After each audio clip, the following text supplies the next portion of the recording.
Assalamualaikum warahmatullahi wabarakatuh.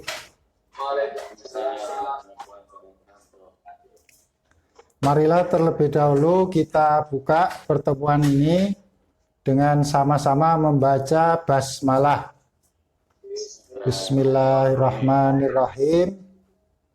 Alhamdulillahirabbil alamin wassalatu wassalamu ala asrofil anbiya'i wal mursalin Sayyidina Muhammadin wa ala alihi wa ashabihi ajmain, amma ba'du. Terkait dengan hubungan antar nilai dalam konsep pendidikan Islam, ada beberapa hubungan.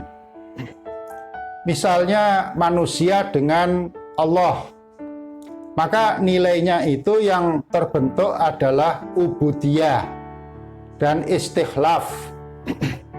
Ubudiyah artinya peribadatan, manusia sebagai hamba Allah yang tunduk patuh beribadah hanya kepadanya semata.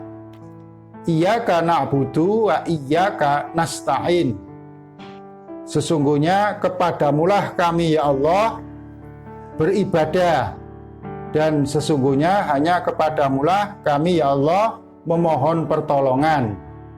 Ini disebut dalam surat Al-Fatihah yang sudah kita baca setiap kali menjalankan sholat fardu 5 waktu setiap hari. Maka bagi seorang muslim, dia akan menyadari posisi dan statusnya sebagai hamba Allah, tentu akan tunduk kepada Allah semata.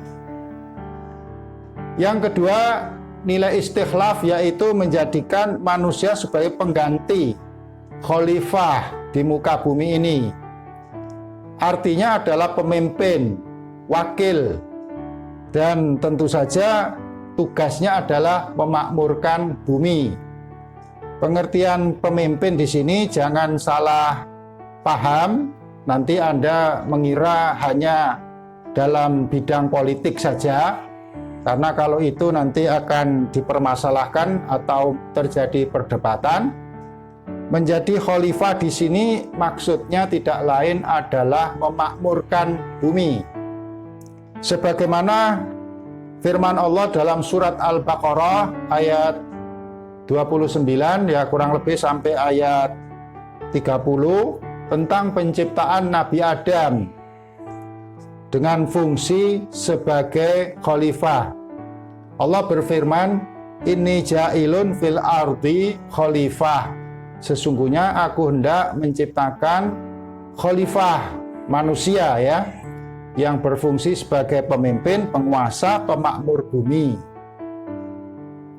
Namun kemudian apa yang difirmankan oleh Allah itu tanggapi oleh para malaikat, atajalu may yufsidu fiha wa yasfiku dima. Apakah engkau akan menciptakan makhluk manusia yang akan berbuat kerusakan dan pertumpahan darah di muka bumi? Wa nahnu nusabbihu bihamdika wa nuqaddisu lak.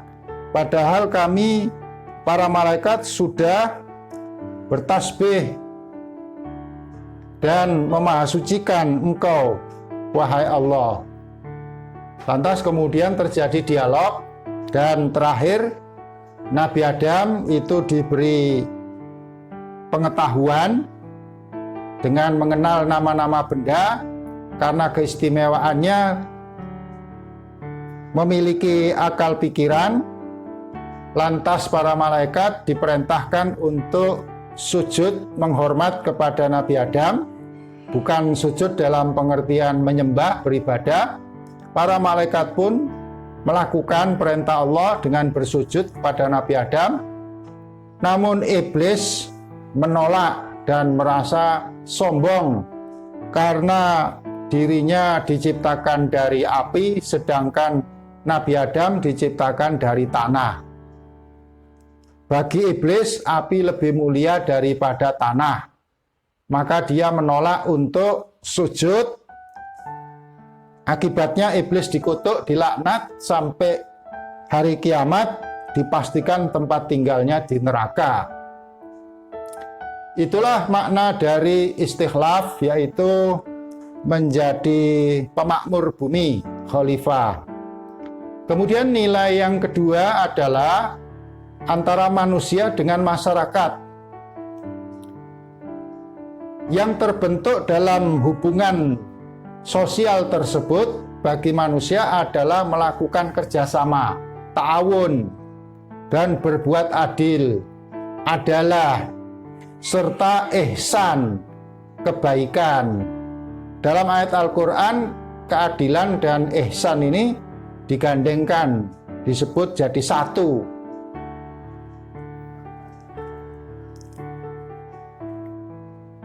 Innallaha ya'muru bil adli wal ihsan wa yanha 'anil fahsya'i wal munkar ya'idzukum la'allakum tadhakkarun, dan seterusnya.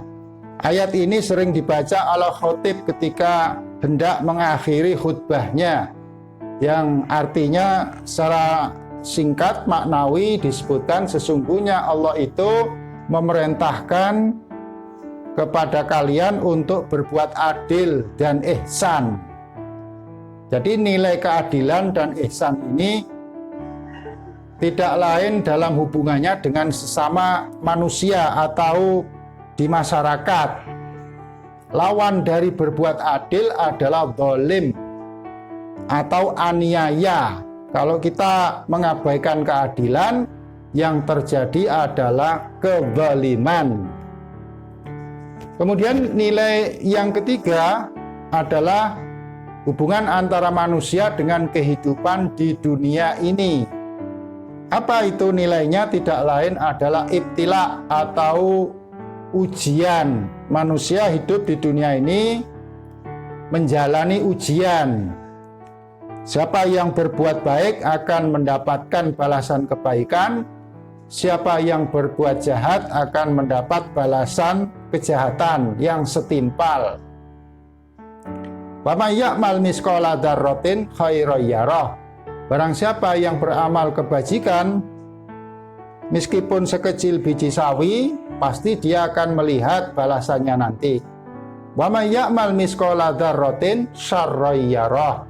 Barang siapa yang berbuat kejahatan meskipun sekecil biji sawi, itu pun pasti akan melihat balasannya.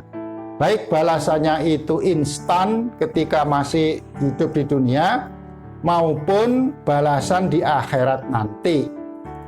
Ada balasan yang instan, misalnya koruptor. Dia tertangkap kemudian menjadi tersangka, terpidana, di penjara. Tapi itu bukan berarti menghapus kesalahannya. Nanti pun di akhirat koruptor tadi masih dalam timbangan amal perbuatannya dan mendapatkan balasan yang setimpal. Yang keempat adalah hubungan antara manusia dengan ilmu. Tidak lain di sini bentuk nilainya adalah ilmu yang wajib dipelajari. Karena sabda Nabi, tolabul ilmi faridotun ala kulli muslimin wa fi riwayatin wa muslimatin. Menuntut ilmu itu fardu, hukumnya wajib ain bagi setiap kaum muslim, laki-laki maupun perempuan. Dan di sini hadis Nabi tadi tidak membatasi kata ilmu itu khusus untuk agama, melainkan secara umum. Asal ilmu tadi bermanfaat, tetapi diutamakan bagi setiap muslim itu menguasai, mendalami ilmu agama. Jadi ada ilmu yang itu menjadi prioritas ya, agar dipelajari, tidak lain adalah agama. Dan sisanya ilmu yang lain juga fardu.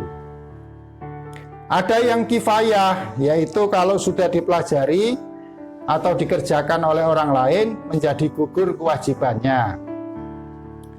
Yang kelima, hubungan antara manusia dengan kehidupan nanti di akhirat. Bahwa ada nilai yang harus kita jalani di sana, yaitu mas'uliyah atau tanggung jawab. Kullukum ra'in wa kullukum mas'ulun an ra'iyatih. Setiap kalian adalah pemimpin dan setiap pemimpin akan ditanya pertanggungjawabannya. Serta jaza atau balasan. Tadi sudah saya jelaskan masalah balasan perbuatan manusia di dunia yang akan dilihat di akhirat. Terakhir, hubungan antara manusia dengan alam, yaitu melalui nilai taskhir dan nilai pembelajaran. Artinya hubungan penciptaan ya. Alam itu sama-sama diciptakan oleh Allah sebagai makhluk. Oleh karena itu manusia harus ramah lingkungan, merawat alam sekitar, tidak boleh merusak, apalagi eksploitasi besar-besaran untuk kepentingan diri sendiri dan menghilangkan atau memusnahkan alam dengan berbagai cara sehingga generasi berikutnya tidak mendapatkan bagian dari kekayaan alam. Ini rakusnya manusia. Banyak sekali kerusakan alam itu disebabkan oleh tangan manusia, seperti banjir karena penebangan hutan, kemudian longsor karena tata ruang, tata kota yang tidak baik, kebakaran karena kecerobohan manusia.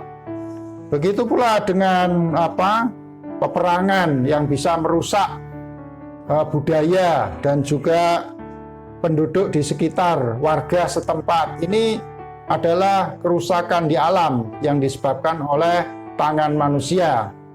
Persis seperti sinyalemen dalam Al-Quran yang menyatakan Dhaharul fasad fil barri wal bahri bima kasabat aydin nas. Kebanyakan timbulnya kerusakan di muka bumi dan di lautan adalah disebabkan oleh ulah tangan manusia. Maka kita jaga alam semesta ini dengan rahmat, hidayat dari Allah agar tercapai keseimbangan, tidak kepunahan. Selanjutnya, bagian yang terakhir adalah nilai operasional dalam hukum Islam. Artinya adalah berkaitan dengan perilaku sehari-hari. Di sini dalam fikih itu sudah dibahas adanya konsep halal, haram, sunnah, makruh, dan mubah. Ada yang wajib, yaitu kalau dikerjakan mendapat pahala, kalau ditinggalkan berdosa. Sunnah, anjuran, dikerjakan mendapat pahala, ditinggalkan tidak berdosa. Haram sebaliknya, dikerjakan berdosa, ditinggalkan mendapat pahala. Makruh sebaiknya ditinggalkan. Kalau ditinggalkan dia mendapat pahala. Kalau dikerjakan dia tidak berdosa. Mubah boleh, artinya tidak memiliki konsekuensi hukum Islam.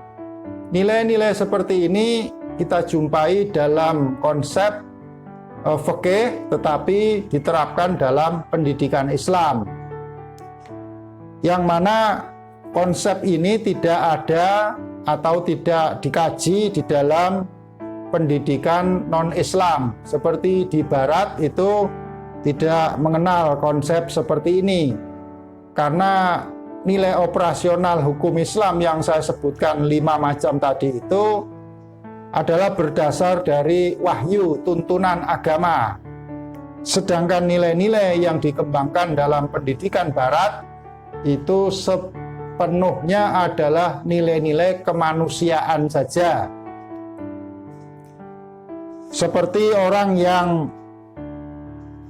membuka aurat, bagi orang Barat itu adalah menyalahi kepatutan atau kepantasan saja, tapi tidak melanggar hukum. Namun kalau dalam hal Islam, membuka aurat itu termasuk haram hukumnya, apalagi di muka umum yang bisa dilihat oleh orang lain. dengan sengaja, tentu saja memiliki konsekuensi hukum. Inilah pandangan Islam tentang nilai dan penerapannya dalam pendidikan. Boleh Anda tanggapi, silahkan mau bertanya atau berkomentar. Kalau bisa ditulis juga silahkan, nanti akan saya berikan jawabannya.